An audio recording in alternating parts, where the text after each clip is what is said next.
Assalamualaikum warahmatullahi wabarakatuh.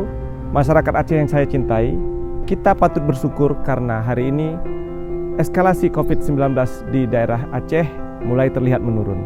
Tetapi sebenarnya kita harus tetap siaga dan waspada. Apa yang terjadi hari ini adalah sinyal bahwasanya kita harus menyiapkan diri untuk kemungkinan serangan kedua. Kenapa saya mengatakan begitu? Pertama, karena Aceh memiliki 5 kasus positif. Dan 5 kasus positif ini adalah 20% yang dianggap bergejala. Artinya ada 80% yang tidak bergejala saat ini berada di tengah masyarakat dan siap menyebarkan penyakit ini untuk gelombang kedua.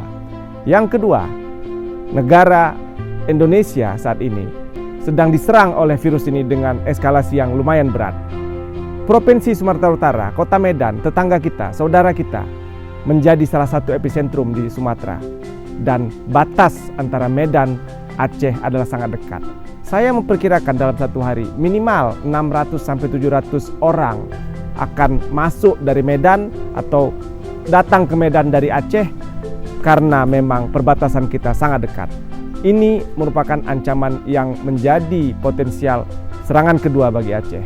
Yang terakhir, yang ketiga, masyarakat Aceh sepertinya tidak mematuhi anjuran dari pemerintah untuk physical distancing, social distancing, untuk menggunakan masker.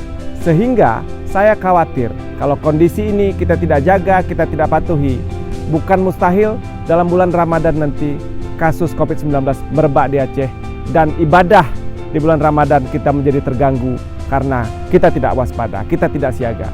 Saya himbau, mari kita ikuti aturan pemerintah, kita lakukan social distancing, kita tinggal di rumah, bekerja dari rumah, dan kalau perlu keluar rumah pakai masker.